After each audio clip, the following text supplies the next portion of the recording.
말수는 병원비 서류를 정리하던 중 남편 통장에서 이상한 내역을 발견했습니다.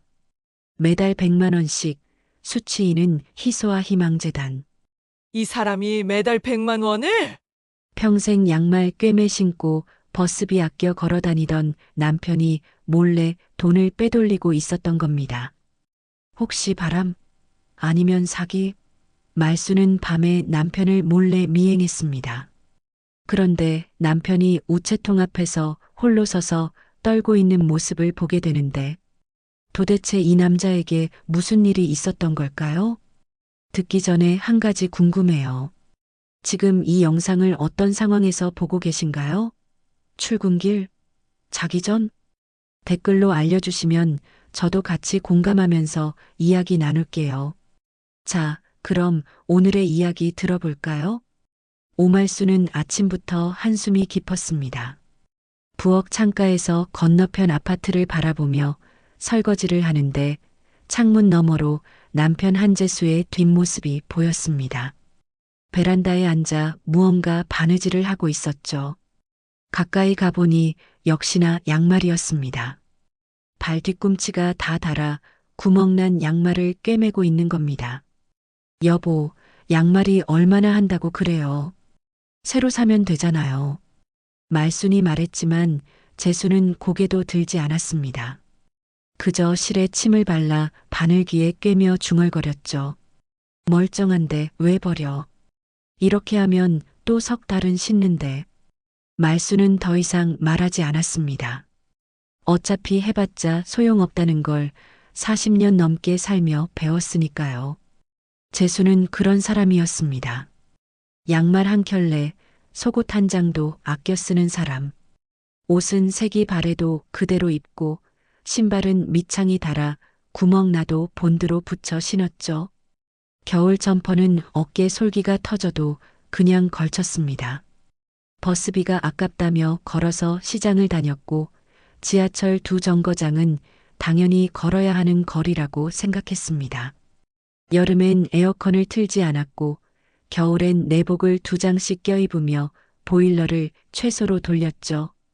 냉장고 문은 3초 이상 열어두면 안 됐고 물은 받아놓고 써야 했습니다. 돈은 피 같은 거야. 흘리면 안 돼. 재수가 입버릇처럼 하는 말이었습니다. 말수는 그 말이 지겹도록 싫었지만 그렇다고 남편을 나쁜 사람이라고 생각하지는 않았습니다. 그저 좀 유난스럽게 절약하는 사람이라고만 여겼죠. 어쩌면 어린 시절 가난했던 기억 때문일 거라고 스스로를 위로하며 살았습니다. 하지만 요즘 들어 말수는 답답함을 느꼈습니다. 65, 재수는 68. 이제 나이도 들었는데 조금은 편하게 살아도 되지 않을까요? 통장에 돈이 아예 없는 것도 아닙니다. 재수는 평생 직장 생활을 했고 퇴직금도 꽤 받았습니다. 연금도 나오고 있었죠.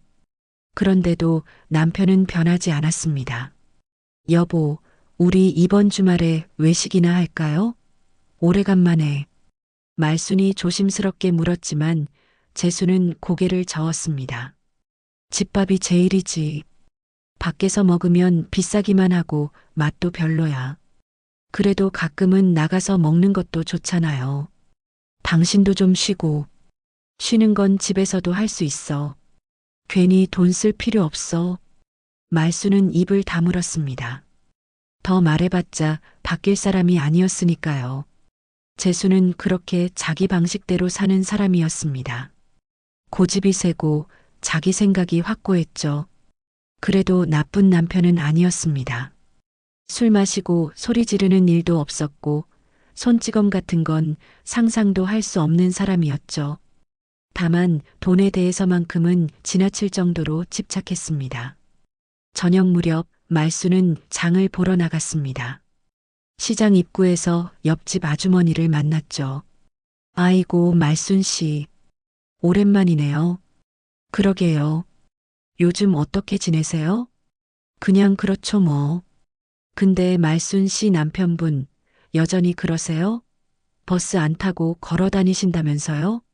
말순은 웃으며 고개를 끄덕였습니다. 동네 사람들은 다 알고 있었습니다. 재수가 얼마나 절약하는 사람인지. 어떤 사람들은 신기해했고 어떤 사람들은 이해할 수 없다는 표정을 지었죠. 말수는 그럴 때마다 민망했지만 내색하지 않으려 애썼습니다. 네, 건강하려고 그러는 거래요. 그래도 이 나이에 그렇게까지 안 해도 되는데 말이에요. 돈이 아예 없는 것도 아니잖아요. 아주머니의 말에 말수는 대답 대신 웃기만 했습니다. 뭐라고 설명할 수가 없었습니다. 자신도 남편이 왜 그렇게 사는지 정확히 알 수 없었으니까요. 집으로 돌아온 말수는 저녁을 차렸습니다. 재수는 텔레비전을 보며 뉴스를 듣고 있었죠. 저녁상을 받은 재수는 묵묵히 밥을 먹었습니다. 말이 없었습니다. 원래 그런 사람이었죠. 밥을 먹을 땐 집중해서 먹어야 한다고 생각했습니다. 여보, 말순이 조심스럽게 불렀습니다. 응, 우리 언제쯤 여행 갈 수 있을까요? 작년에도 못 갔잖아요. 재수는 숟가락을 멈추고 말순을 바라봤습니다. 여행은 무슨, 집이 제일 편한데. 그래도 한 번쯤은 나가봐야죠. 친구들은 다 제주도도 가고 강원도도 간다던데. 그 사람들은 그렇게 사는 거고 우리는 우리 방식대로 사는 거야. 말수는 더 이상 말하지 않았습니다. 속상했지만 표현하지 않았죠. 재수는 다시 밥을 먹기 시작했고 말수는 그저 반찬을 집으며 한숨을 삼켰습니다. 밤이 깊어졌습니다. 재수는 일찍 잠자리에 들었고 말수는 설거지를 마친 뒤 거실에 앉아 멍하니 창밖을 바라봤습니다. 아파트 불빛들이 하나둘 꺼지고 있었습니다. 말수는 문득 생각했습니다. 우리는 왜 이렇게 사는 걸까? 돈을 모으기 위해서? 아니면 다른 이유가 있는 걸까? 그녀는 알 수 없었습니다. 다만 남편의 절약이 단순한 습관 이상의 무언가라는 느낌만 어렴풋이 들었습니다. 하지만 그게 무엇인지는 몰랐죠. 그저 오래된 벽처럼 단단하게 느껴질 뿐이었습니다. 며칠 뒤 말수는 병원에 다녀왔습니다. 정기 검진을 받고 나니 서류가 몇 장 생겼죠. 집에 돌아와 서랍장을 열고 파일철에 정리하려는데 남편 재수의 통장이 눈에 들어왔습니다. 평소라면 그냥 지나쳤을 텐데 오늘따라 왠지 모르게 시선이 머물렀습니다. 통장은 오래된 것이었습니다. 표지가 달아 있었고 모서리가 해져 있었죠. 말수는 잠시 망설이다가 통장을 펼쳤습니다. 남편 몰래 보는 게 떳떳하진 않았지만 궁금했습니다. 도대체 얼마나 모아놨길래 저렇게까지 아끼는 걸까? 첫 장을 넘기자 입출금 내역이 빼곡하게 적혀 있었습니다. 말수는 천천히 숫자들을 훑어 내려갔습니다. 그런데 이상했습니다. 매달 일정한 날짜에 똑같은 금액이 빠져나가고 있었습니다. 100만 원씩. 이게 뭐지? 말수는 눈을 가늘게 뜨고 수치인 란을 확인했습니다. 희소아 희망재단. 처음 듣는 이름이었습니다. 재단? 기부? 말수는 고개를 가로저었습니다. 남편이 기부를 한다고? 그럴 리가 없었습니다. 재수는 평생 그런 일과는 거리가 먼 사람이었으니까요. 동네 불우이웃 돕기 성금을 낼 때도 가장 적은 금액만 냈고 길거리에서 모금함을 흔들어도 고개를 돌렸습니다. 우리도 어려워. 그게 재수의 말이었죠. 그런 사람이 매달 100만 원을 보낸다고? 말수는 손가락으로 내역을 짚어가며 날짜를 확인했습니다. 올해만이 아니었습니다. 작년에도 재작년에도 그 전에도 통장을 뒤로 넘겨보니 몇 년 전부터 계속 같은 금액이 빠져나가고 있었습니다. 도대체 언제부터 한 거야? 말수는 가슴이 두근거렸습니다. 뭔가 잘못 본 건 아닐까? 아니면 남편이 사기를 당한 건 아닐까? 온갖 생각이 머릿속을 스쳤죠. 하지만 통장 내역은 분명했습니다. 매달 같은 날, 같은 금액, 같은 곳으로. 말수는 통장을 덮고 자리에서 일어났습니다. 남편에게 물어봐야 할까? 하지만 어떻게 물어봐야 할지 막막했습니다. 몰래 통장을 봤다고 하면 재수는 화를 낼 게 뻔했습니다. 내 것 왜 마음대로 봐? 그렇게 말할 것 같았죠. 저녁 무렵 재수가 산책을 다녀왔습니다. 땀을 닦으며 거실로 들어오는 모습이 평소와 다를 바 없었습니다. 말수는 차를 한 잔 따라주며 조심스럽게 물었습니다. 여보, 요즘 뭐 특별히 쓰는 데 있어요? 재수는 차를 받아들고 고개를 저었습니다. 특별히? 없는데. 왜? 아니, 그냥 궁금해서요. 통장 정리 좀 해야 할 것 같아서. 재수는 대수롭지 않게 대답했습니다. 정리할 거 뭐 있어? 그냥 두면 돼. 말수는 더 이상 묻지 못했습니다. 재수의 표정에는 아무런 변화가 없었습니다. 숨기는 것처럼 보이지도 않았고 불편해하는 기색도 없었죠. 그저 평소처럼 담담했습니다. 밤이 되었습니다. 재수는 일찍 잠들었고 말수는 잠이 오지 않아 거실로 나왔습니다. 창가에 서서 밖을 내다보는데 아래층 현관 쪽에서 불빛이 보였습니다. 누군가 나가는 모양이었죠. 말수는 무심코 창문에 얼굴을 가까이 댔습니다. 그런데 그 사람이 재수였습니다. 잠든 줄 알았는데 언제 나간 걸까요? 재수는 점퍼를 걸치고 손에 작은 봉투를 들고 있었습니다. 말수는 숨을 죽이고 지켜봤습니다. 재수는 천천히 걸어가 아파트 단지 입구에 있는 우체통 앞에 섰습니다. 그리고 봉투를 넣었습니다. 말수는 가슴이 철렁했습니다. 저 시간에 우체통에 뭘 넣는 걸까?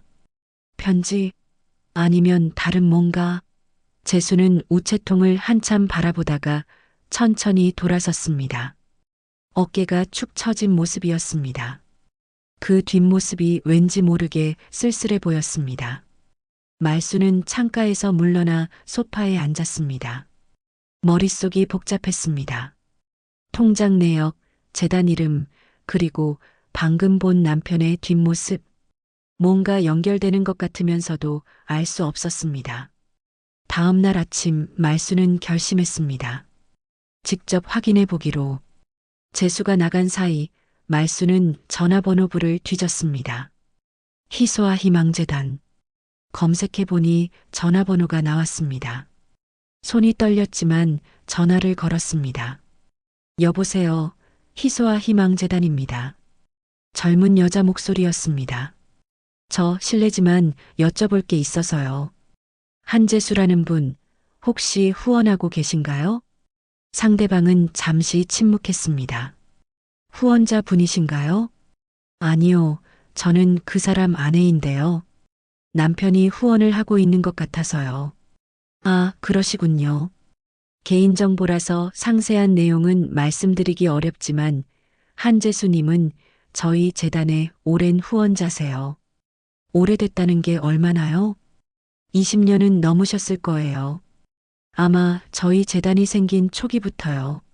말수는 숨이 막혔습니다. 20년? 그럼 그때부터? 도대체 왜? 혹시 후원하시는 이유 같은 걸 아세요? 직원은 조심스럽게 대답했습니다. 정확히는 모르지만 희귀질환 아이들과 깊은 인연이 있으신 것 같다고 들었어요. 그 이상은 저희도 잘 모릅니다. 그렇군요. 감사합니다. 말수는 전화를 끊었습니다. 손이 떨렸습니다. 희귀질환 아이들? 인연? 도대체 무슨 인연이란 말일까요? 말수는 기억을 더듬었습니다. 20년 전이면 그때는 아이를 낳고 얼마 안 됐을 때였습니다. 그 시절 말수는 임신 중 합병증으로 병원에 입원해 있었습니다. 몇 주를 병실에서 보냈죠. 그때 재수는 혼자 집을 지켰습니다. 그런데 그 이후로 재수는 뭔가 달라졌습니다. 말이 없어졌고 더 절약하기 시작했죠. 말수는 그저 아이를 낳고 정신없이 지내느라 남편의 변화를 깊이 생각하지 못했습니다. 그냥 원래 성격이 그런 거라고만 여겼죠. 하지만 지금 생각해보니 이상했습니다. 뭔가 숨겨진 게 있는 것 같았습니다. 말수는 다시 서랍장을 열었습니다.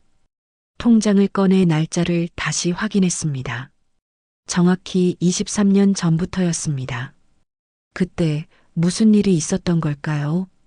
말순의 머릿속에 희미한 장면이 스쳤습니다. 병원 창문, 하얀 복도, 그리고 누군가의 울음소리. 하지만 그 이상은 떠오르지 않았습니다. 마치 안개 속을 걷는 것처럼 무언가 가려진 느낌이었습니다. 말수는 통장을 가슴에 안고 눈을 감았습니다. 남편이 숨기고 있는 것, 자신이 잊고 있는 것, 그 둘 사이에 무언가 있다는 확신이 들었습니다. 그리고 그걸 알아내야만 한다고 생각했습니다. 며칠이 흘렀지만 말수는 남편에게 직접 묻지 못했습니다. 어떻게 말을 꺼내야 할지 알 수 없었죠. 통장을 몰래 봤다고 하면 재수가 섭섭해할 게 뻔했습니다. 하지만 궁금증은 점점 커져만 갔습니다. 말수는 남편을 유심히 관찰하기 시작했습니다. 평소와 다른 점이 있는지, 어디 나갈 때 이상한 행동은 없는지. 재수는 여전히 똑같았습니다. 아침에 일어나 운동을 나갔다가 돌아오고 신문을 보고 저녁엔 텔레비전을 보다 일찍 잠들었죠. 그런데 유독 매달 20날쯤 되면 재수의 행동이 조금 달랐습니다. 평소보다 말이 없었고 창밖을 자주 바라봤습니다. 그리고 밤이 되면 조용히 외출했습니다. 말수는 그걸 알고 있었지만 모르는 척했습니다. 어느 날 밤 말수는 침대에 누워 있다가 남편이 나가는 소리를 들었습니다. 현관문이 조심스럽게 열리고 닫히는 소리. 말수는 벌떡 일어나 창가로 갔습니다. 어둠 속에서 재수의 뒷모습이 보였습니다.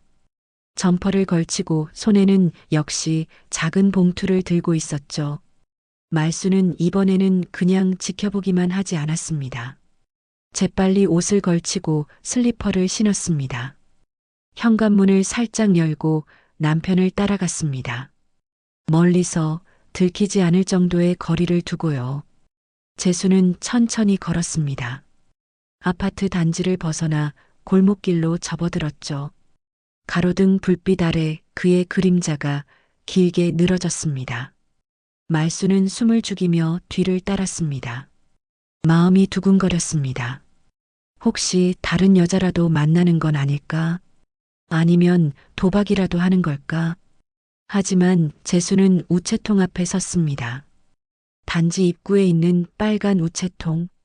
재수는 봉투를 꺼내 한참을 들여다봤습니다. 그리고 천천히 우체통에 넣었습니다.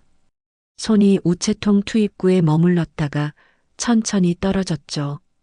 재수는 그 자리에 한참을 서 있었습니다. 고개를 숙인 채 마치 기도하는 사람처럼. 말수는 전봇대 뒤에 숨어 그 모습을 지켜봤습니다. 남편의 어깨가 미세하게 떨리는 것 같았습니다. 잠시 후 재수는 천천히 돌아섰습니다. 말수는 황급히 몸을 숨겼습니다. 재수는 고개를 숙인 채 집으로 돌아갔습니다. 말수는 남편이 완전히 사라질 때까지 기다렸다가 우체통 앞으로 갔습니다. 우체통을 가만히 바라봤습니다. 저 안에 남편의 비밀이 들어있을까요? 하지만 이미 늦었습니다. 꺼낼 수도 없었죠. 말수는 한숨을 쉬며 집으로 돌아왔습니다. 다음 날 아침 말수는 다시 재단에 전화를 걸었습니다. 이번에는 더 구체적으로 물어봐야겠다고 생각했습니다. 저번에 전화드렸던 사람인데요. 한재수 후원자 관련해서요. 네, 기억합니다. 무엇을 도와드릴까요? 혹시 그분이 어떤 방식으로 후원하시는지 알 수 있을까요? 계좌 이체인가요? 아니면 다른 방법인가요? 직원이 잠시 확인하는 소리가 들렸습니다. 후원금은 계좌 이체로 들어오고요. 가끔 우편으로 편지를 보내세요. 아이들을 응원하는 내용이 담긴 편지요. 편지요? 네. 특정 아이를 지정하지 않으시고 그냥 희귀질환으로 힘들어하는 모든 아이들에게 힘내라는 메시지를 보내세요. 저희가 그걸 게시판에 붙여두면 부모님들이 보시고 위로를 많이 받으신답니다. 말수는 가슴이 먹먹해졌습니다. 남편이 편지를 썼다고 평소에 말도 없고 감정 표현도 잘 안 하는 사람이 그 편지들 혹시 볼 수 있을까요? 개인 후원자의 편지는 공개하기 어려워요. 하지만 재단에 직접 오시면 게시판에 붙어 있는 걸 보실 수는 있어요. 익명으로 붙여둔 거라서요. 그럼 제가 한번 찾아가도 될까요? 물론이죠. 언제든 환영합니다. 말수는 전화를 끊고 주소를 적었습니다. 재단은 시내에서 조금 떨어진 곳에 있었습니다. 버스로 1시간쯤 걸리는 거리였죠. 이틀 뒤 말수는 재수가 운동 나간 사이 집을 나섰습니다. 버스를 타고 재단으로 향했습니다. 창밖 풍경을 보면서도 머릿속은 복잡했습니다. 도대체 무엇을 발견하게 될까? 두렵기도 하고 궁금하기도 했습니다. 재단 건물은 생각보다 작았습니다. 낡은 3층 건물이었죠. 입구에는 희소와 희망재단이라는 간판이 붙어 있었습니다. 말수는 긴장한 채 문을 열고 들어갔습니다. 로비에는 게시판이 하나 있었습니다. 거기에 여러 장의 편지와 사진들이 붙어 있었죠. 아이들 사진도 있었고 후원자들이 보낸 응원 메시지도 있었습니다. 말수는 천천히 게시판 앞으로 다가갔습니다. 편지들을 하나하나 읽어 내려갔습니다. 대부분 짧은 응원의 말들이었습니다. 힘내세요. 꼭 건강해지길 바랍니다. 응원합니다. 같은 문장들. 그런데 한쪽 구석에 붙어 있는 편지 하나가 눈에 들어왔습니다. 필체가 익숙했습니다. 재수의 글씨였습니다. 삐뚤삐뚤하지만 정성스럽게 쓴 글씨. 아프지 말고 웃으면 좋겠습니다. 부모님도 힘내셨으면 좋겠습니다. 하늘에서도 여러분을 응원하는 아이가 있습니다. 말수는 숨이 막혔습니다. 하늘에서 응원하는 아이, 그게 무슨 뜻일까요? 말수는 편지를 다시 읽었습니다. 한 글자 한 글자 천천히. 그때 뒤에서 누군가 말을 걸었습니다. 후원자 가족분이세요? 말수는 돌아봤습니다. 20대 후반쯤 되어 보이는 젊은 여자였습니다. 재단 직원인 것 같았죠. 네, 그런 것 같아요. 제 남편이 여기 후원을 하고 있더라고요. 아, 한재수님 부인이신가요? 전화 주셨던 분. 맞아요. 직원은 따뜻하게 미소 지었습니다. 20년 넘게 한 번도 거르지 않고 후원해 주셨어요. 정말 고마운 분이죠. 덕분에 많은 아이들이 치료받을 수 있었어요. 말수는 고개를 끄덕이며 물었습니다. 혹시 제 남편이 왜 후원을 시작하게 됐는지 아세요? 직원은 잠시 생각하더니 조심스럽게 말했습니다. 정확히는 모르지만 처음 방문하셨을 때 아이를 잃으신 것 같다고 말씀하셨다고 들었어요. 그래서 다른 아이들은 꼭 살았으면 좋겠다고요. 말순의 다리에 힘이 풀렸습니다. 아이를 잃었다고? 우리가? 말순은 벽에 기대 겨우 중심을 잡았습니다. 직원이 놀라 다가왔습니다. 괜찮으세요? 얼굴이 창백하신데. 아니, 괜찮아요. 잠깐 어지러워서요. 하지만 괜찮지 않았습니다. 말순의 머릿속은 하얗게 변했습니다. 아이를 잃었다니. 도대체 언제, 어떻게, 왜 자신은 기억하지 못하는 걸까요? 말순은 재단을 나와 버스 정류장까지 비틀거리며 걸었습니다. 가슴속에서 뭔가 무너져 내리는 느낌이었습니다. 알 것 같으면서도 알 수 없었습니다. 기억의 틈 사이로 무언가 스며들려는데 그게 무엇인지 붙잡을 수 없었습니다. 집으로 돌아온 말수는 소파에 주저앉았습니다. 온몸에 힘이 빠졌죠. 재단 직원이 했던 말이 머릿속에서 맴돌았습니다. 아이를 잃으셨다고. 그 말이 계속 귓가에 울렸습니다.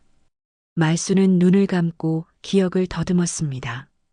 23년 전, 그때 자신은 아이를 임신하고 있었습니다.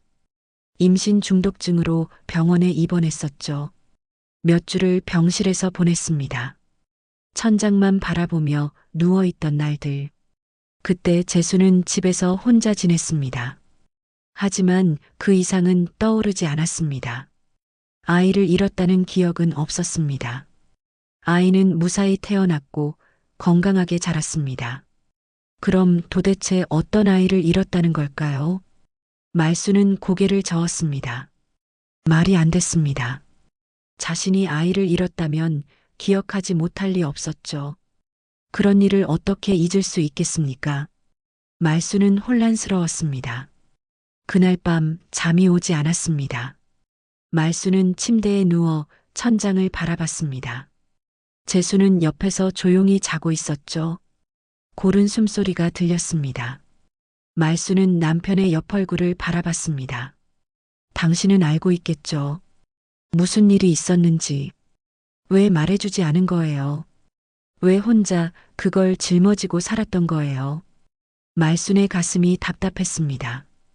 다음 날 아침 말순은 일찍 일어났습니다. 재수가 아직 자고 있을 때 조용히 서재로 갔습니다. 거기에는 오래된 서류들이 보관되어 있었죠. 말순은 파일 상자를 하나씩 열어봤습니다. 오래된 공과금 고지서, 보험증서, 집계약서, 별것 아닌 서류들이 대부분이었습니다.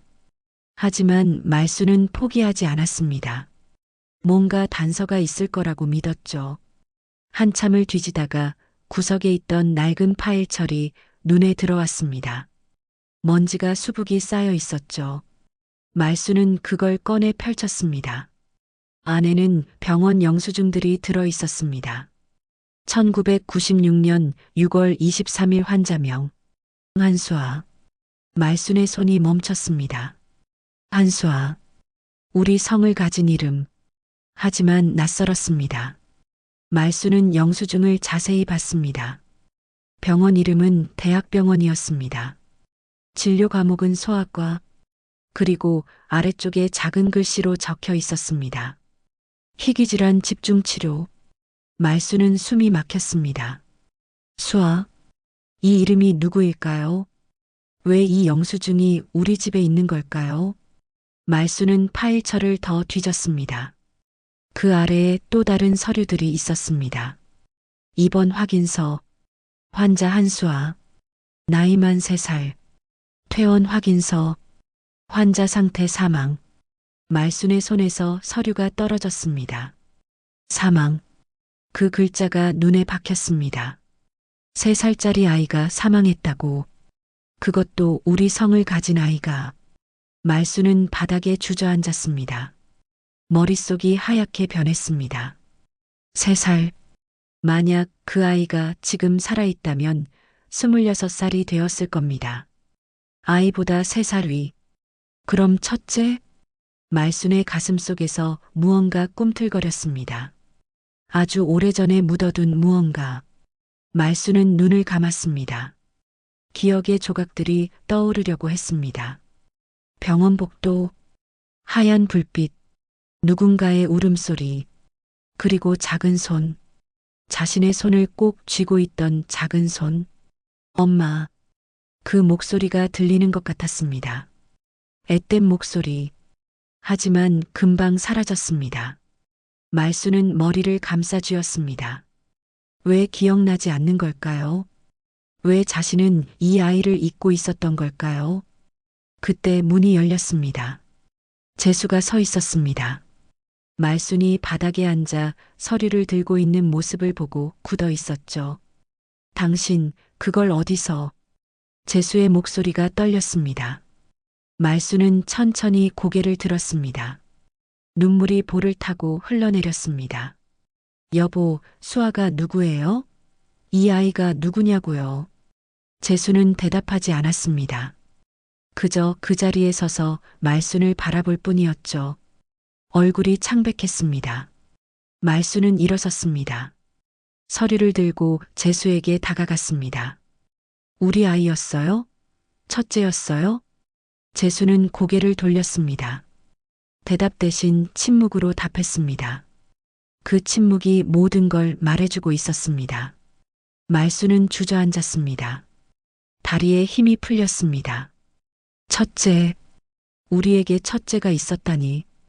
그리고 그 아이를 잃었다니. 어떻게 이런 일을 잊고 살 수 있었을까요? 왜 말 안 했어요? 왜 나한테 숨긴 거예요? 말순이 울먹이며 물었습니다. 재수는 천천히 말순 곁에 앉았습니다. 한참을 말없이 있다가 떨리는 목소리로 말했습니다. 당신이 병원에 있을 때였어. 둘째 때문에 입원해 있었잖아. 그때 수아가 갑자기 아팠어. 재수의 목소리가 잠겼습니다. 말수는 숨을 죽이고 들었습니다. 희귀병이었어. 갑자기 온 거야. 병원에 데려갔는데 이미 늦었대. 며칠 버티지 못할 거라고. 말수는 입을 막았습니다. 재수는 계속 말했습니다. 당신한테 말하고 싶었어. 하지만 의사가 말렸어. 당신 상태가 위험하다고. 스트레스 받으면 둘째까지 잃을 수 있다고. 말순의 눈에서 눈물이 쏟아졌습니다. 재수도 눈시울이 붉어졌습니다. 그래서 혼자 버텼어.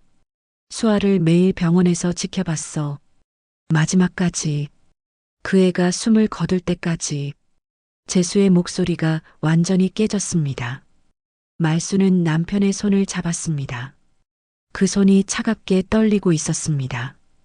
당신이 퇴원하고 나서도 말 못했어. 당신이 너무 힘들어할까봐. 그리고 시간이 지나니까 당신이 수아를 기억 못하더라고. 의사가 그러더라. 트라우마로 기억을 차단한 거라고. 말수는 흐느꼈습니다. 그랬구나. 자신이 기억을 지운 거였구나. 너무 아파서 견딜 수 없어서. 미안해. 혼자 짊어지게 해서. 말순이 떨리는 목소리로 말했습니다. 재수는 고개를 저었습니다. 아니야. 내가 미안해. 당신을 혼자 두고. 두 사람은 그렇게 한참을 울었습니다. 23년 동안 숨겨왔던 슬픔이 터져 나왔습니다. 그 슬픔은 너무나 컸고 두 사람 모두를 삼킬 것 같았습니다.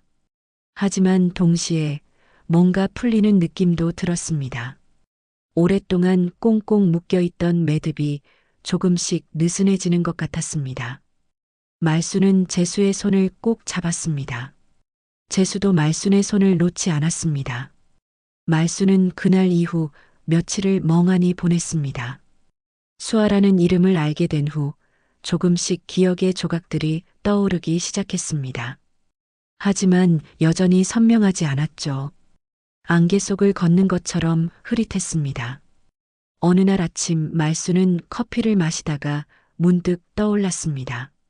수아가 좋아하던 것들이 있었을 거라고. 말수는 재수에게 조심스럽게 물었습니다. 여보, 수아가 좋아하던 게 뭐였어요? 재수는 신문을 내려놓고 잠시 생각했습니다. 토끼 인형. 분홍색 토끼 인형을 안고 다녔어. 그리고요? 딸기. 딸기를 정말 좋아했지. 작은 손으로 꼭 쥐고 먹던 모습이. 재수의 목소리가 잠겼습니다. 말수는 가슴이 아팠습니다. 23해 동안 혼자 그 기억을 품고 살았을 남편이 내가 기억을 못해서 미안해요. 아니야. 당신 잘못이 아니야. 재수가 말순의 손을 잡았습니다. 두 사람은 한참을 말없이 앉아 있었습니다. 그날 오후 말순은 다시 서재로 갔습니다. 어제 꺼냈던 파일처를 다시 펼쳤습니다. 영수증과 진단서 말고 다른 게 있을까 싶어서요. 파일철 맨 밑에 작은 봉투가 하나 있었습니다. 누런 종이 봉투. 말수는 조심스럽게 열었습니다. 안에는 사진 몇 장이 들어 있었습니다. 첫 번째 사진. 병원 침대에 누워있는 작은 아이. 산소 마스크를 쓰고 있었습니다. 3살쯤 되어 보이는 여자아이였죠. 얼굴이 창백했지만 눈은 또렷했습니다. 말순의 손이 떨렸습니다. 이 아이가 수아구나. 우리 딸이구나. 말순은 사진을 가슴에 안았습니다. 2번째 사진. 재수가 아이를 안고 있는 모습이었습니다. 병원 복도인 것 같았죠. 재수는 환하게 웃고 있었고 아이도 웃고 있었습니다. 행복해 보였습니다. 말수는 눈물이 났습니다. 이 순간을 자신은 기억하지 못한다는 게 너무 슬펐습니다. 3번째 사진. 이건 집에서 찍은 것 같았습니다. 아이가 소파에 앉아 그림책을 보고 있었습니다. 옆에는 분홍색 토끼 인형이 놓여 있었죠. 사진 뒷면에 글씨가 적혀 있었습니다. 재수의 글씨였습니다. 수아, 아빠랑 엄마가 정말 많이 사랑해. 1996년 4월 그 아래 다른 글씨가 있었습니다. 간호사가 쓴 것 같았습니다. 사랑 많은 부모님, 끝까지 포기하지 마세요. 기적은 일어납니다. 꼭 힘내세요. 하지만 기적은 일어나지 않았습니다. 수아는 2달 뒤 세상을 떠났죠. 말수는 사진을 내려놓고 고개를 숙였습니다. 그때 서재 문이 열렸습니다. 재수가 들어왔습니다. 말순이 사진을 보고 있는 걸 보고 멈춰섰죠. 미안해. 그걸 버리지 못했어. 재수가 조심스럽게 말했습니다. 말순은 고개를 저었습니다. 아니에요. 버리면 안 돼요.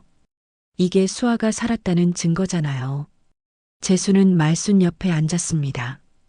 2 사람은 사진을 함께 바라봤습니다. 여보, 그때 나한테 왜 말 안 했어요? 정말로. 말순이 다시 물었습니다.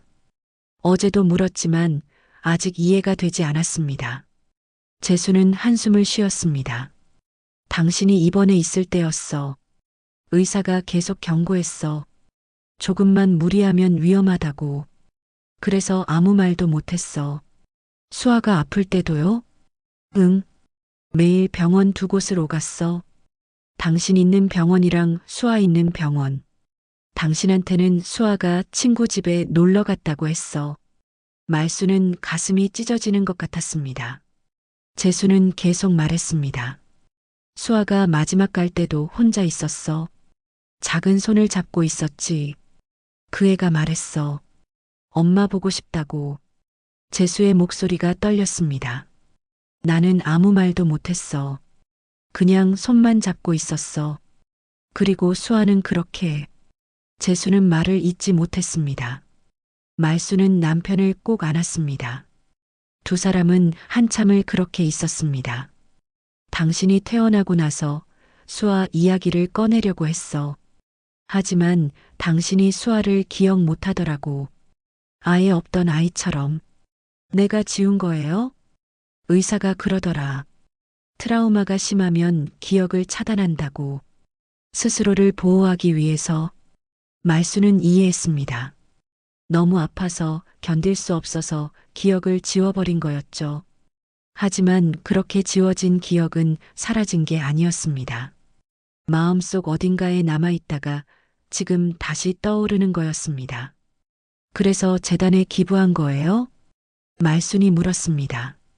재수는 고개를 끄덕였습니다. 수아가 간 지 석 달쯤 됐을 때였어. 우연히 그 재단 소식을 들었어. 희귀질환 아이들을 돕는 곳이라고. 그때부터 계속? 응. 매달 100만 원씩? 내가 쓸 돈이 아니라 수아 이름으로 보내는 거라고 생각했어. 그래야 조금이라도 덜 미안할 것 같아서. 말수는 남편의 손을 꼭 잡았습니다. 그래서 그렇게 절약하며 산 거였구나. 양말 꿰매 신고 버스비 아껴서 걷고 다 기부금 때문이었네요. 재수는 대답하지 않았습니다. 하지만 침묵이 답이었습니다. 말수는 이제야 모든 게 이해됐습니다. 남편의 인색함은 구두쇠 근성이 아니었습니다. 수아를 기억하는 방식이었던 거죠. 여보, 이제 나도 같이 해도 될까요? 수아를 기억하는 일. 재수는 말순을 바라봤습니다. 눈시울이 붉어졌습니다. 그래 줄래? 당연하죠. 수아는 내 딸이기도 하잖아요. 두 사람은 서로를 껴안았습니다. 23해 만에 비로소 같은 슬픔을 나누게 된 겁니다. 다음 날 말수는 일찍 일어나 서재로 갔습니다. 어젯밤 재수와 함께 본 사진들이 자꾸 떠올랐죠. 말수는 파일철을 다시 꺼냈습니다. 혹시 더 남은 게 있을까 싶어서요. 파일철을 조심스럽게 뒤지는데 맨 뒤쪽에 작은 열쇠가 하나 떨어졌습니다. 녹슨 작은 열쇠. 말수는 그걸 집어들었습니다. 뭘 여는 열쇠일까요? 말수는 서재를 둘러봤습니다. 책장, 책상, 서랍장. 그런데 책상 맨 아래 서랍에 자물쇠가 채워져 있는 게 보였습니다. 평소에는 신경 쓰지 않았던 서랍이었죠. 말수는 열쇠를 서랍에 꽂아봤습니다. 딸각 소리와 함께 자물쇠가 열렸습니다. 말수는 숨을 고르고 서랍을 천천히 열었습니다. 서랍 안에는 작은 상자가 하나 있었습니다. 나무로 만든 상자였죠. 말수는 떨리는 손으로 상자를 꺼냈습니다. 그리고 뚜껑을 열었습니다. 상자 안에는 여러 가지가 들어 있었습니다.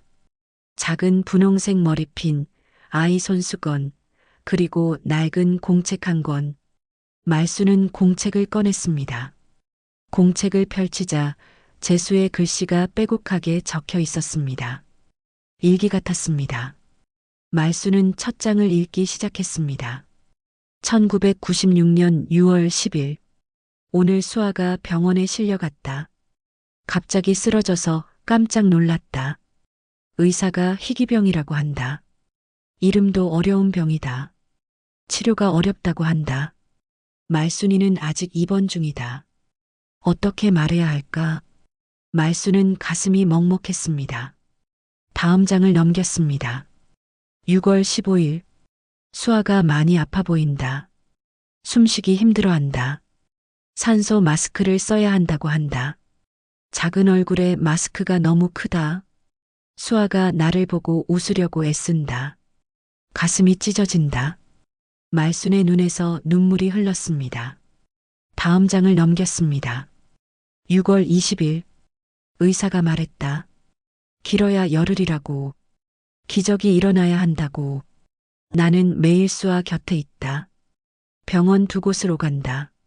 말순이한테는 거짓말을 한다. 수아가 친구 집에 있다고. 미안하다. 말수는 공책을 가슴에 안았습니다. 재수가 얼마나 힘들었을까. 혼자서 이 모든 걸 감당했다니. 말수는 계속 읽었습니다. 6월 23일. 오늘 수아가 물었다. 엄마는 언제 와? 나는 대답하지 못했다. 수아야, 엄마는 지금 아파서 못 와. 조금만 기다려. 거짓말이다. 엄마는 올 수 없다.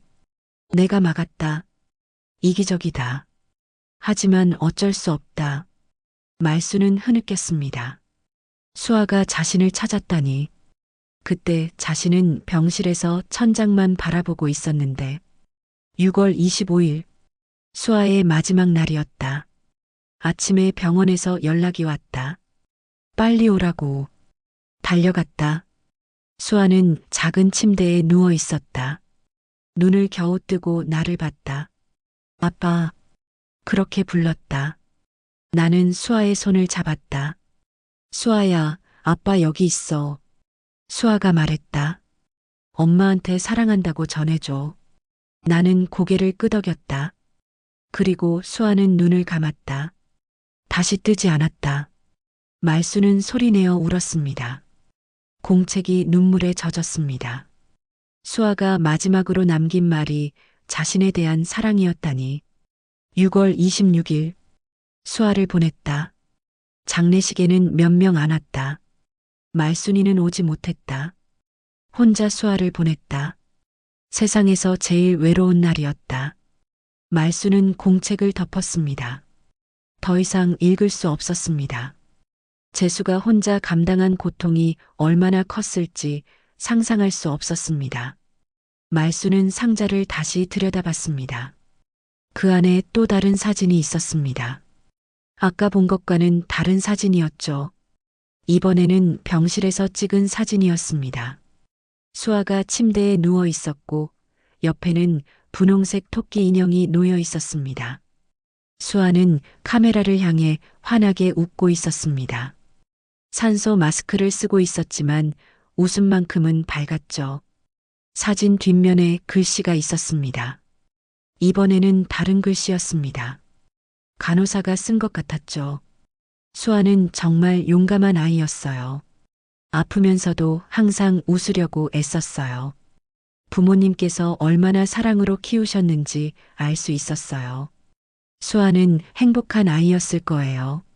말수는 사진을 꼭 쥐었습니다. 수아야, 미안해. 엄마가 곁에 없어서, 엄마가 기억하지 못해서. 그때 뒤에서 목소리가 들렸습니다. 그걸 찾았구나. 재수였습니다. 말수는 돌아봤습니다. 재수는 문 앞에 서서 말순을 바라보고 있었습니다. 여보, 이 일기. 말순이 떨리는 목소리로 말했습니다. 재수는 천천히 다가왔습니다. 쓸 수밖에 없었어. 안 그러면 미칠 것 같아서. 말순이한테는 말 못하고 혼자 품고 있으려니까 너무 힘들었어. 재수는 상자를 내려다봤습니다. 가끔 꺼내봐. 수아를 잊지 않으려고. 그리고 다짐해. 다른 아이들은 이렇게 보내지 말자고. 그래서 기부를 시작한 거예요? 응. 수아처럼 아픈 아이들이 치료받고 살 수 있게. 그게 내가 할 수 있는 전부였어. 말수는 일어나 재수를 안았습니다. 당신 혼자 너무 힘들었겠어요. 미안해요. 내가 기억하지 못해서. 아니야. 당신 잘못이 아니야. 두 사람은 한참을 그렇게 서 있었습니다. 서재 창문으로 햇살이 들어왔습니다. 먼지가 햇빛에 반짝였죠. 말수는 상자 안의 물건들을 하나하나 만져봤습니다. 머리핀, 손수건, 사진, 수아가 남긴 흔적들, 작지만 소중한 것들이었습니다. 여보, 이제 우리 같이 수아를 기억해요. 말순이 말했습니다. 재수는 고개를 끄덕였습니다. 그래, 이제는 같이. 말수는 사진을 다시 들여다봤습니다. 환하게 웃고 있는 수아. 23해 전 모습 그대로였습니다. 시간은 흘렀지만 사진 속 수아는 여전히 3살이었습니다. 말수는 생각했습니다. 이제부터라도 수아를 기억하겠다고. 비록 기억은 온전하지 않지만 재수의 기억을 통해 수아를 알아가겠다고. 그리고 수아가 바랐을 것처럼 다른 아이들이 행복하게 자랄 수 있도록 돕겠다고. 재수는 상자를 조심스럽게 닫았습니다. 이제 이걸 숨기지 않아도 되겠네. 맞아요. 이제는 함께 꺼내보면 되죠. 두 사람은 서재를 나왔습니다. 거실로 가는 발걸음이 예전보다 가벼웠습니다. 비밀을 나눈다는 것, 슬픔을 함께 한다는 것. 그게 이렇게 큰 위로가 될 줄 몰랐습니다. 며칠이 지났습니다. 말수는 매일 아침 서재에 가서 수아의 사진을 보는 게 습관이 되었습니다. 처음엔 낯설었지만 이제는 조금씩 익숙해졌죠. 사진 속 아이가 자신의 딸이라는 게 실감났습니다. 어느 날 저녁 말수는 부엌에서 저녁을 준비하고 있었습니다. 재수는 거실에서 신문을 보고 있었죠. 말수는 국을 끓이다가 문득 용기를 냈습니다. 여보, 응, 우리 재단에 같이 가볼까요? 재수는 신문에서 고개를 들었습니다. 재단? 희소아 희망재단요. 당신이 23해 동안 후원한 곳. 나도 가보고 싶어요. 재수는 잠시 망설였습니다. 그곳은 그에게 특별한 곳이었습니다. 혼자만의 공간이었죠. 하지만 이제는 말순과 함께 나눠도 될 것 같았습니다. 그래, 같이 가자. 이틀 뒤 두 사람은 재단으로 향했습니다. 버스를 타고 1시간쯤 걸렸습니다. 말수는 창밖을 보며 재수의 손을 잡았습니다. 재수도 말순의 손을 꼭 쥐었죠. 재단 건물 앞에 도착했습니다. 말순이 혼자 왔을 때와 똑같은 모습이었습니다. 낡은 3층 건물. 하지만 이번에는 재수와 함께였습니다. 두 사람은 손을 잡고 건물 안으로 들어갔습니다. 로비에는 여전히 게시판이 있었고 아이들 사진과 후원자들의 편지가 붙어 있었죠. 어서 오세요. 직원이 반갑게 맞아주었습니다. 말순이 전에 통화했던 그 직원이었습니다. 안녕하세요. 저번에 전화드렸던 사람이에요. 오늘은 남편이랑 같이 왔어요. 직원은 재수를 보고 환하게 웃었습니다. 아, 한재수 님이시군요. 정말 오랜 후원자세요. 뵙게 되어 영광이에요. 재수는 쑥스럽게 고개를 숙였습니다. 아니에요. 제가 할 수 있는 일을 했을 뿐이에요. 직원은 두 사람을 안내했습니다.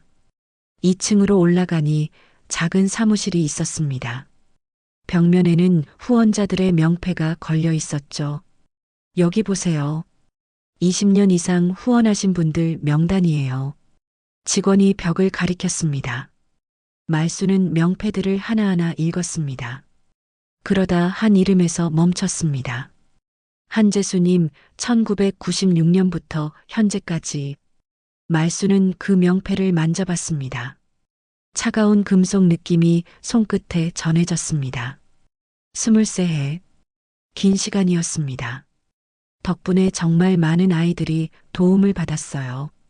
100명이 넘는 아이들이 치료를 받았고 그중 70명 이상이 건강을 회복했어요.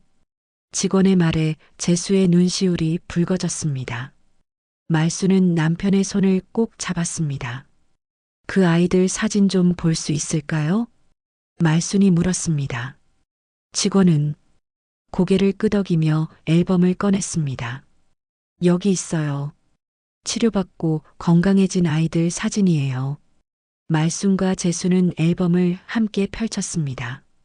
아이들의 밝은 얼굴이 가득했습니다. 웃는 얼굴, 뛰노는 모습, 가족과 함께 있는 모습, 모두 행복해 보였습니다. 이 아이들이 모두 살았다는 게 믿기지 않네요. 말순이 중얼거렸습니다. 재수는 조용히 사진들을 바라봤습니다. 그의 눈에서 눈물이 흘렀습니다. 수아도 이렇게 컸으면 좋았을 텐데. 재수가 떨리는 목소리로 말했습니다. 말순은 재수의 어깨에 머리를 기댔습니다. 수아는 이 아이들 안에 살아있는 거예요. 당신이 살린 아이들이잖아요.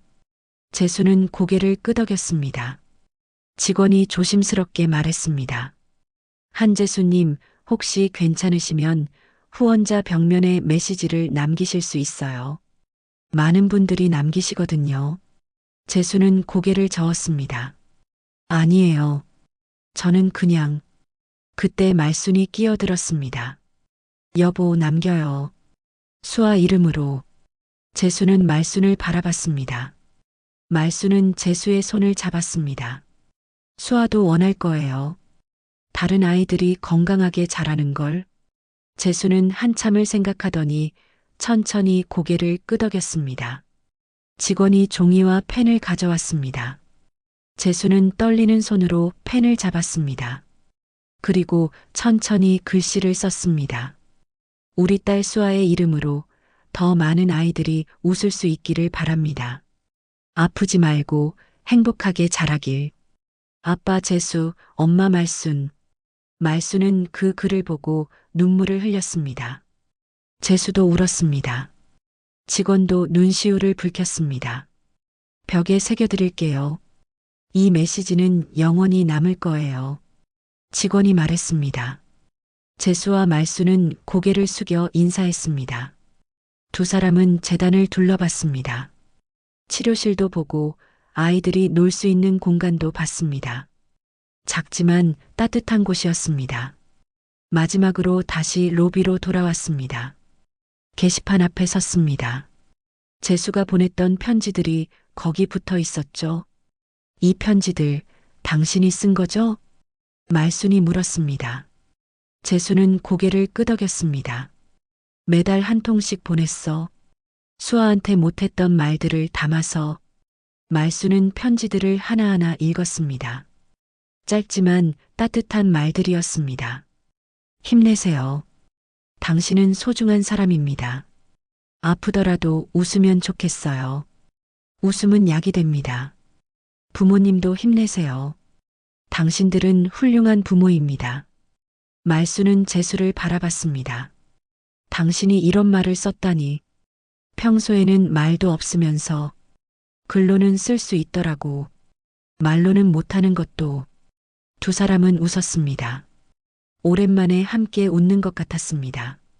재단을 나올 때쯤 직원이 두 사람을 배웅했습니다. 다음 달에 후원자 감사 행사가 있어요. 오실 수 있으세요? 말순이 재수를 보며 물었습니다. 갈까요? 재수는 잠시 망설이다가 고개를 끄덕였습니다. 그래, 가자. 두 사람은 재단을 나섰습니다. 버스 정류장으로 걸어가는 길 말순이 말했습니다. 여보, 조금 후련해요. 이제야 뭔가 풀리는 것 같아요. 재수도 고개를 끄덕였습니다. 나도 그래. 오늘 당신이랑 같이 와서 정말 다행이야. 말수는 재수의 팔짱을 꼈습니다. 두 사람은 천천히 걸었습니다. 저녁 햇살이 따뜻했습니다. 집으로 돌아오는 버스 안에서 말수는 창밖을 바라보며 생각했습니다. 수아를 잃은 슬픔은 사라지지 않을 것입니다. 하지만 그 슬픔을 함께 나누니 조금은 견딜만 했습니다. 재수도 비슷한 생각을 하고 있었습니다. 20세 동안 혼자 품고 살았던 무게가 조금 가벼워진 느낌이었습니다. 이제는 말순과 함께니까요. 버스가 집 앞에 도착했습니다. 두 사람은 손을 잡고 아파트로 걸어갔습니다. 저녁을 먹고 거실에 앉아 차를 마셨습니다.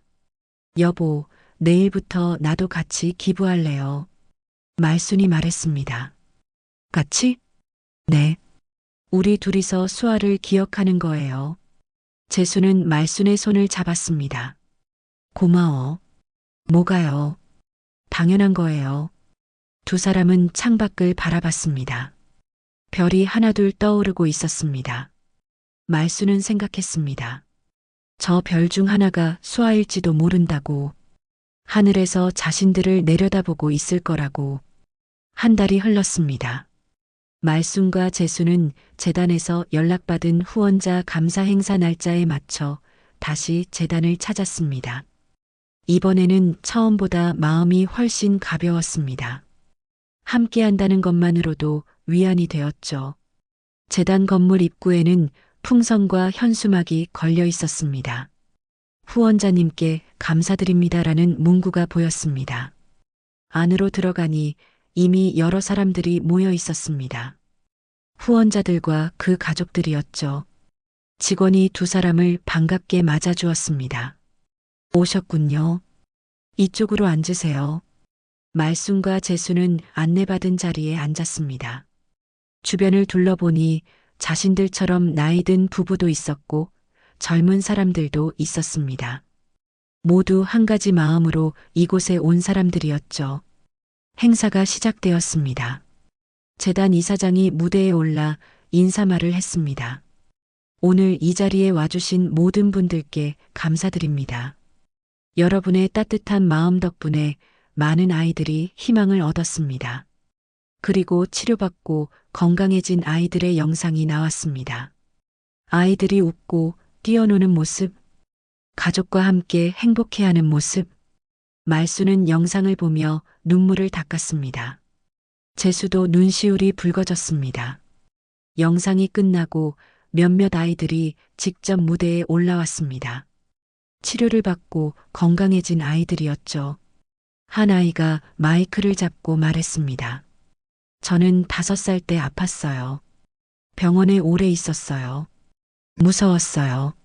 하지만 많은 분들이 도와주셔서 이렇게 건강해졌어요. 정말 감사해요. 아이의 목소리가 떨렸습니다. 옆에 있던 엄마가 아이의 어깨를 감싸 안았습니다. 관객석에서 박수가 터져 나왔습니다. 말순과 재수도 박수를 쳤습니다. 다른 아이들도 차례로 무대에 올라와 감사 인사를 했습니다. 어떤 아이는 노래를 불렀고 어떤 아이는 그림을 그려 선물했습니다. 모두 살아있다는 게 기적처럼 느껴졌습니다. 행사 중간에 쉬는 시간이 있었습니다. 말순과 재수는 복도로 나왔습니다. 벽면에는 새로운 명판이 걸려 있었습니다. 지난번에 재수가 쓴 메시지였죠. 우리 딸 수아의 이름으로 더 많은 아이들이 웃을 수 있기를 바랍니다. 아프지 말고 행복하게 자라길. 아빠 재수, 엄마 말순. 말순은 명판을 쓰다듬었습니다.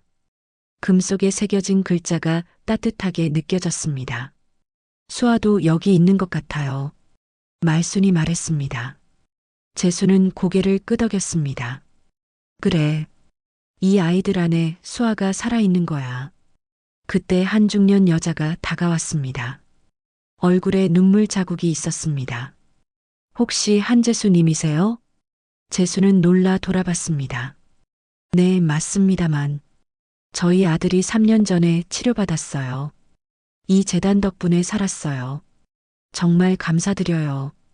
여자는 깊이 고개를 숙였습니다. 재수는 황급히 손을 저었습니다. 아니에요. 제가 한 게 아니에요. 그냥, 아니에요. 한재수님 같은 분들이 계셔서 저희 아들이 살았어요. 정말, 정말 감사해요. 여자는 다시 한번 허리를 숙였습니다. 그리고 돌아갔습니다. 말수는 재수를 바라봤습니다. 재수의 눈에서 눈물이 흘렀습니다. 나는 그냥 수아 생각에 한 건데.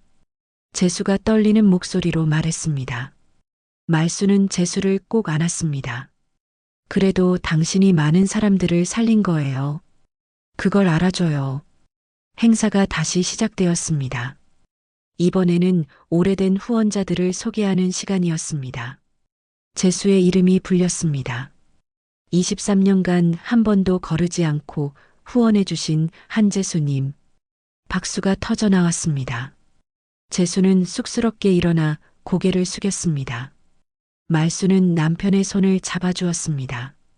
이사장이 무대로 재수를 불렀습니다. 재수는 말순을 돌아봤습니다. 말수는 고개를 끄덕이며 격려했습니다. 재수는 천천히 무대로 올라갔습니다. 한재수님께 감사패를 드립니다.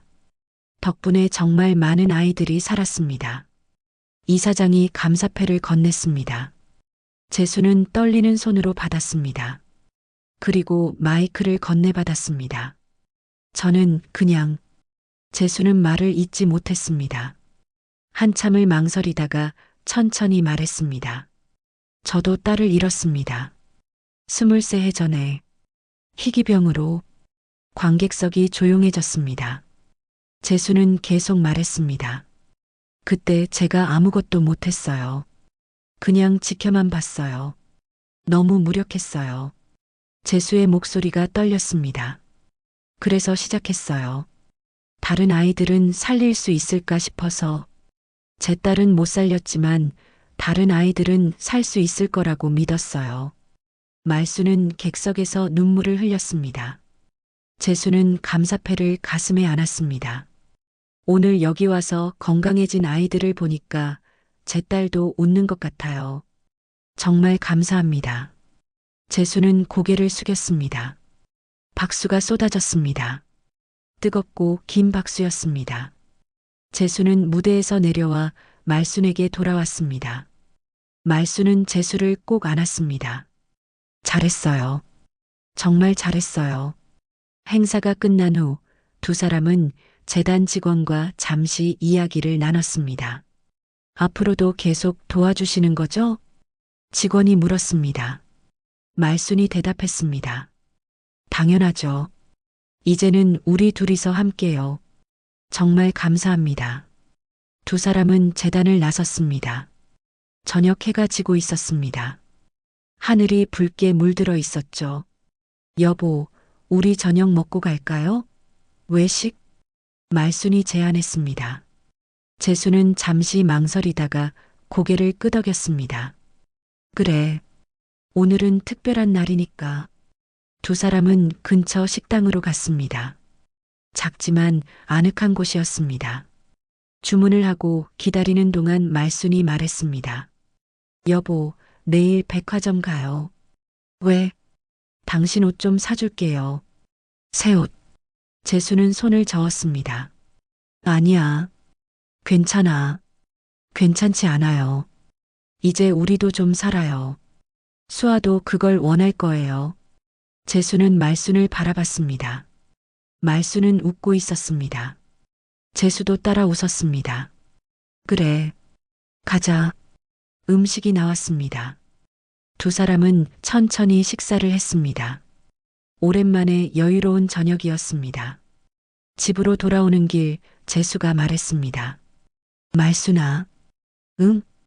고마워. 내 곁에 있어줘서. 말순은 재수의 손을 잡았습니다. 나야말로. 당신이 있어서 다행이에요. 아파트 단지에 도착했습니다. 두 사람은 천천히 걸어 집으로 향했습니다. 현관문을 열고 들어가니 익숙한 집 냄새가 났습니다. 거실에 불을 켜고 소파에 앉았습니다. 재수는 오늘 받은 감사패를 꺼내봤습니다. 말수는 그 옆에 앉아 함께 감사패를 바라봤습니다. 이거 어디에 걸까요? 서재에 걸자. 수아 사진 옆에. 좋은 생각이에요. 두 사람은 서재로 갔습니다. 벽에 감사패를 걸었습니다. 수아의 사진 바로 옆이었습니다. 사진 속 수아는 여전히 환하게 웃고 있었습니다. 수아야, 아빠가 상 받았어. 재수가 사진을 향해 말했습니다. 말순도 사진을 쓰다듬었습니다. 엄마도 이제 같이 할게. 많은 아이들이 건강하게 자랄 수 있게. 두 사람은 한참을 서재에 서 있었습니다. 창밖으로 별이 보였습니다. 수많은 별들이 반짝이고 있었죠. 다음 날 말순과 재수는 백화점에 갔습니다. 재수는 처음엔 어색해했지만 말순의 권유로 새 옷을 샀습니다. 점퍼도 사고 구두도 샀습니다. 양말도 여러 켤레 샀죠. 이제 꿰매지 마요. 말순이 웃으며 말했습니다. 재수도 웃었습니다. 알았어. 집으로 돌아와 재수는 새 옷을 입어봤습니다. 거울을 보니 낯설었습니다. 하지만 나쁘지 않았습니다. 말순이 옆에서 박수를 쳤습니다. 잘 어울려요. 그래. 진작 이럴걸. 두 사람은 웃었습니다. 그날 밤 침대에 누워 재수가 말했습니다. 말순아, 이제 조금 마음이 편해진 것 같아. 나도 그래요. 수아한테도 덜 미안하고 수아도 기뻐할 거예요. 우리가 이렇게 함께하는 거. 재수는 말순의 손을 잡았습니다. 두 사람은 그렇게 잠들었습니다. 절약으로 닫아놨던 마음이 조금씩 풀려갔습니다. 수아를 잃은 슬픔은 여전했지만 이제는 그 슬픔을 함께 나눌 수 있었습니다. 그리고 그 슬픔을 다른 이들을 위한 희망으로 바꿀 수 있었습니다. 재수의 인색함은 사랑을 지키려는 또 다른 모양이었습니다. 그리고 두 사람은 결국 잊고 싶었던 기억을 함께 껴안는 방법을 배웠습니다. 오늘 사연이 마음에 남으셨다면 구독과 좋아요, 댓글로 함께 기억해 주세요. 여러분의 한마디가 다음 이야기의 시작이 됩니다.